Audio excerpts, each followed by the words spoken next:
5, 6, 7, 8. 8 lang pala. 8, 9, 9. Uy, ayan na mga farmers sa magandang buhay. Di tayo nakapagpalengke kanina. Pagod pa rin ako. Doon ako natulog kay makanina. Maga, ay kagabi pala. So, tapos pupunta sana ako ng palengke. Medyo na-late naman na ako dito. Tumambay muna ako. Tapos nagpagawa ako ng takip kasi nabasag nga yung takip po ng aquarium, ano?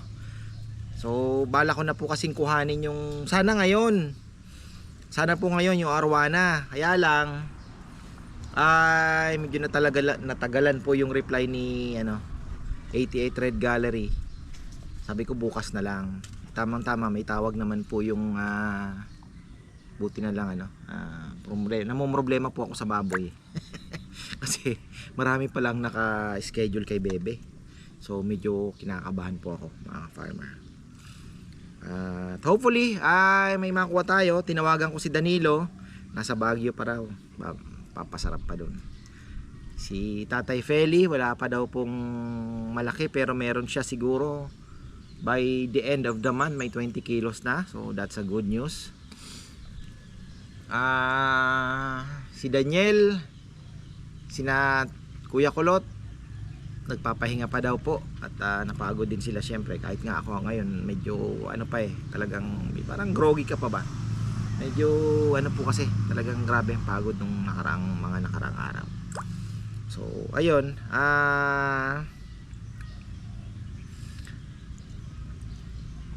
kanina tumawag si Robin, yung tawag dito, yung son-in-law ni Tatay Feli. May alaga din kasi, kuya meron pong inaalok na baboy. Sabi niya 25 kilos daw po, 240. Kaya lang 7 piraso. Sabi ko saktong sakto, kasi buti na lang nakakuha tayo kay Jacob ng ilang piraso. 14 pieces din po yun nakakuha ko. Ay 13, kasi yung isa hindi ko kinuha, medyo manipis. Sabi ko pare, dali mo na doon yan. hindi ko type.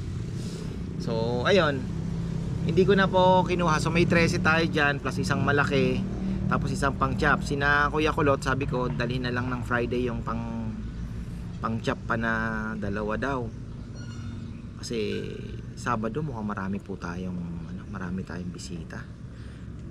Meron pong kakain ng isang buong lechon. Every week halos ata, in 3 weeks parang naandito sila. Parang ganon, meron nga daw na 50 packs. I'm not sure pero yun ang naririnig ko kay Bebe. So medyo baka busy na naman po ngayong weekend. So ayun, maraming salamat sa suporta po ninyo. Sobrang pasasalamat ko po. Unang-una syempre sa taas. At pangalawa po sa inyo, yung mga walang sawang bumabalik, especially yung mga bumabalik po. At yung mga pumupunta din syempre, maraming pong salamat Kasi kaya ako nasabing bumabalik, kasi syempre yun po ang isa sa mga tinitingnan natin pag kahit anong produkto ang natin, importante yung may repeat orders talaga. Kahit sa cruise ship po, pag sinabing repeater siya, special talaga, VIP. So may mga card pa po yan doon sa amin, kung pearl card holder, yung mga pearl, mga gold, may mga ganun pa yan kung nakailang cruise na. So ayun, ganun din naman po dito, kami po nagpapasalamat dahil nakailang balik na po kayo. Ibig sabihin talagang nagustuhan ninyo. Minsan nga sasabihin ko, nandito na naman kayo, na-miss namin yung lechon. Tapos nandito na naman pala. Oo, sabi niya, sama pa ako para matikman nila. So ayun po. At ayun, batiin lang natin to, napadaldal na naman tayo. Wala tayong vlog kasi. Akyat din ako, sisilipin ko din yung baboy, saka kukunin ko yung aking training box. Yung mga boys wala pa, di pa nagpaparamdam. Marami pang pera So ayun po. Pagod din syempre. Dalawa ang si Rambo okay na, nagpahinga din ng isang araw kahapon. Si Puroy naman na nagpahinga yon. Si Rambo lang po ang lechon kanina. Iisa lang naman. Pinika po ng dinala sa Pangasinan. So ayun, bukas daw ata 3. Kaya lang ngayong baboy Okay lang, ano natin yan, gawa natin ng paraan. Ito, shoutout muna natin. Shoutout po kay shoutout daw po sa Faith Bible Church of Vallejo. Ayan, maraming salamat. At happy 71st birthday daw po kay Nanay Emmy. Syempre naman, Nanay Emmy, happy birthday po. At see you soon, syempre. Ayan, kay Nanay Gloria, belated happy 75th birthday. Wow naman talaga. Salamat din sa pag-order ng lechon kay Ate Jeneline Rivera, syempre. Ayan. Shout out po sa Laksamana family from Texas. Shout out din kina Edwin and Rebecca de la Peña. Ayan. Ayun, Raagas family, shout out daw. Ayan, si Romel. Ano yan sa akin? Kaparmer, shout out mo naman to. Ayan, shout out po na sa USA, Mr. Dave Raagas, Mrs. Marlene Raagas and family. Tsaka daw kina ayan, tsaka daw sa Santa Monica, Lubao, Raagas. Ayan, family. Ayun. At syempre kay Telma Mandap from Kansinala, Apalit, Pampanga. Ayan, maraming pong salamat syempre. At eto, happy 63rd birthday po, January 3. Yan, saktong-sakto kay Inong Castronuevo ng Fuchu, Tokyo. Ayan, maraming salamat po sa suporta. Sana naman magkita po tayo dito sa lechonan, syempre. Ayan. At makapagmaritesan tayo. Ayan, maraming pong salamat. So, ayun. Sino ba ito? Greetings from Drew. Ayan. Kay Drew daw. Drew, maraming salamat. Nagtatanong si Drew kasi, sir, magkano po yung yung bayad pag magpapagreet? Wala namang bayad yun. Kaya lang po yung ibang hindi nag-greet kasi minsan sa comment po nagme-message. Wala naman tayong pinipili. Mag-ano po kayo kasi sa comment po hindi ko nag-aano ding monitor. At minsan may mga alam niyo na, buraot pa. So, ano na lang po, message na lang po kayo sa page namin, Ka-Farmers. So, Facebook page. Doon po kayo mga greetings. Kahit po kahit personal greetings yan, hindi natin uurungan yan. Siyempre, utang na loob natin sa inyo ang kung ano man meron tayo. Ayan. So, ayun po at bukas pala basketing na naman. Ay, mamaya pala basketing. So, yung 10 na birds natin, nalagasan na po ng isa. Hindi na nakauwi si Grizel. Dapat nagkamali ako ng dampot kay Grizel. Ano kaya nangyari doon? Napasama siguro sa iba. San Pedro, Laguna San Pedro, Laguna. Maraming lawin dito, mga farmer. Kahapon may lawin na umiikot. Ayun, mayroon na namang isa. Ayun, ang laki Ayun, nagta-travel siya kaya pumapagaspas. Ayun, bumubulosok. Mikot dun sa kabila. Ayun, lumusot doon. Ayun, nakita niya yan. Laki, no? Ayun, Ayun, kita niya yan. Yan po yung lawin. Nandun sa kabila. Uwi siya sa bundok. Ganda naman kasi actually hindi naman sila falcon po ang kalaban ng ibon. Pero yan, sinasabayan ng kalapati, hindi niya naman pinapansin kasi hindi niya rin naman kayang hulihin. Kasi mas mabilis po yung kalapati sa kanya. Saan siya pumunta? Ando sa kabila. Saan kaya ang yan? Saan kaya ang pugad niya? Yun. Doon, umiikot doon,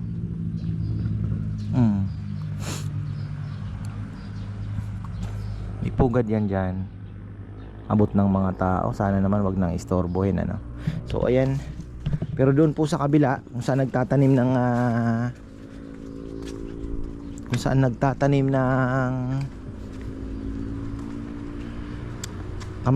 sili, si Jimmy. Marami pong doon. Maraming falcon. Ito, papaayos na natin yan pagka puputulin na natin yung ibang papaya na hindi na rin naman po So, gaganda itong talbos. Inulan po yan. Gaganda yan, lalabas po yan ng magagandang talbos. Silipin ko lang yung baboy, siguro mga 14. Pero kung makakapag-deliver po ng basta wala nang pili, no? Wala na po tayong pili-pili sa timbang. Basta kami ay i-inform po namin kayo kung ilan ang anong timbang ang available, kasi malapit na siyang mahinog. Ayun, hirap po tayo sa baboy ngayon. Kaya yung presyo hindi pa rin po natin maibaba. Taas tayo ng 1,000 eh. Baka siguro, hindi ko alam kung baka bago siguro February, tingnan natin. Pagka bumaba na po ang presyo, syempre bumababa rin tayo. Malalaman natin yan kina Danilo. Pagka syempre ano na rin naman, sabihin naman nila sa mga nagbebenta tapos na yung okasyon eh. So pwede namang ibalik na yung dating presyo. Kaya lang, dahil nga sa shortage, ganun pa rin yung mga taga-Loma, kukunin pa rin po ng mahal.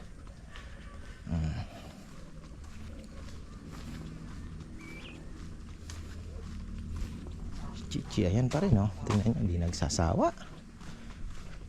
Masaya kasi, sabi niya.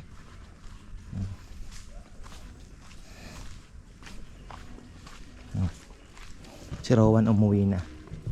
May kumukuha na ng mga dayami,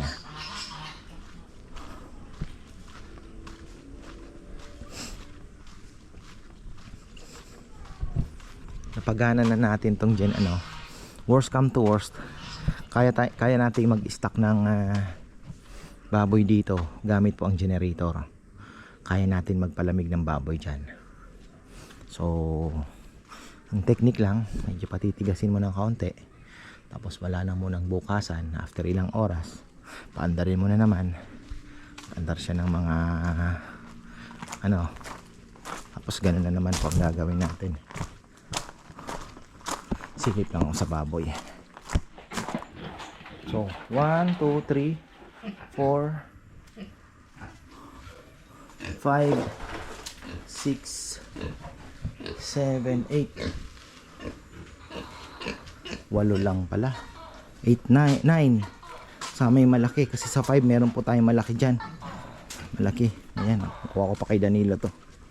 Ayan, laki yan, 55 kilos.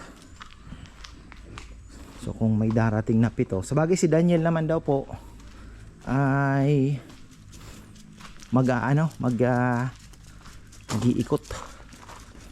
mag-iikot po si Daniel. So sana may makuha. Tahimik na, tapos na yung bakbakan. Liligpit na naman namin yung aming lechuna na isa, at looking forward na naman tayo sa susunod na taon. So ganun naman, eto kailangan ng putulin kasi yung parking iniiwasan pa. Ayan, baka maggata tayo ng papaya. Papaputol ko na po ito para nakakautsong na yung sasakyan. Iniiwasan pa kasi ito eh. Pero at least ito, sana magbunga naman na ito. Nag-abono kami ng mangga, yung kay Lola. Pinaikutan ko ng 6 ata na butas para may gagamba yata. Oh! Oh, ikaw pala yan ah.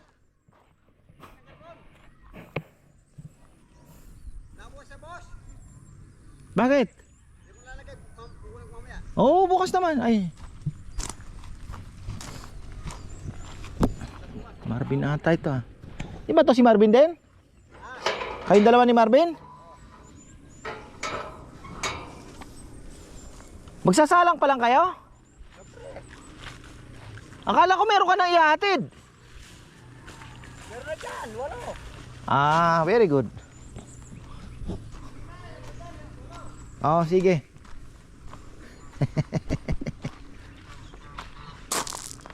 Ay, nako. Piningga lang nila yon.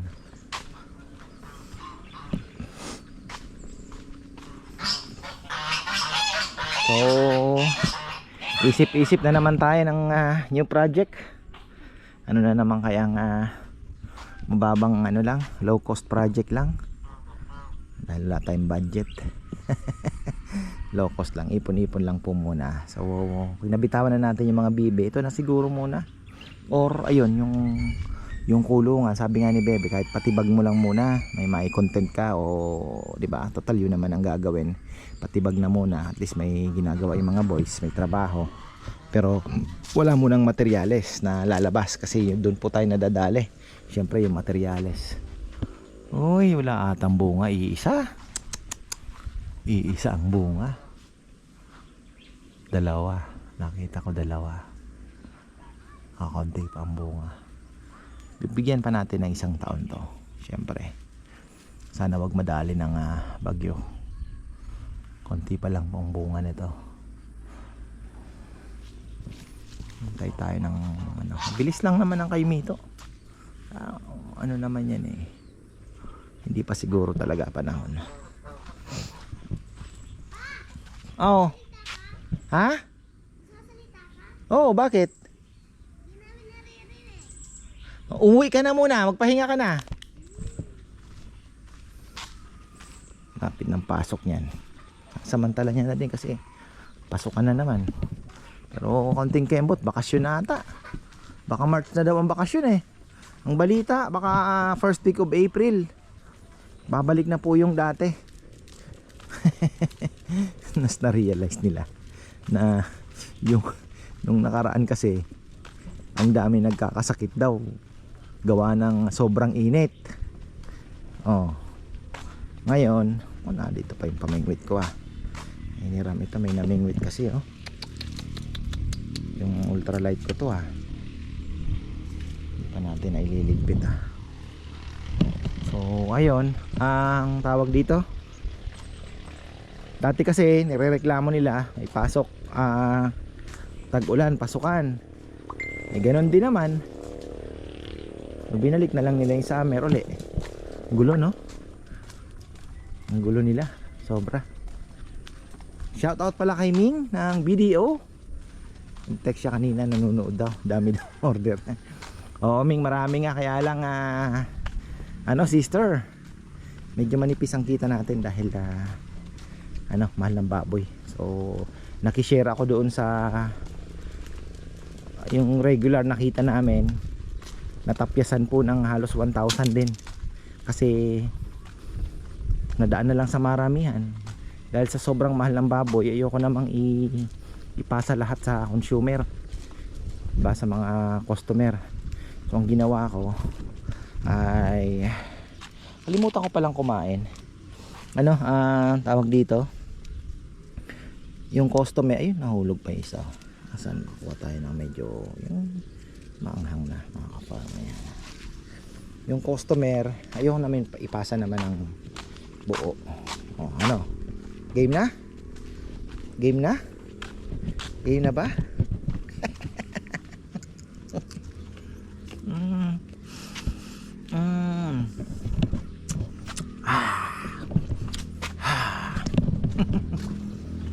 Grabe, ang tamis. Tamis, Baka sabihin nyo, hindi ko inaano hindi ko nginunguya. Ano kaya ang kabalik pa kaya si Grisel? So ayun, nakalimutan ko pang kuhanin yung naandoon yung training box. Kalimutan ko pa, di bale. So ayan, marami pong salamat at magandang buhay.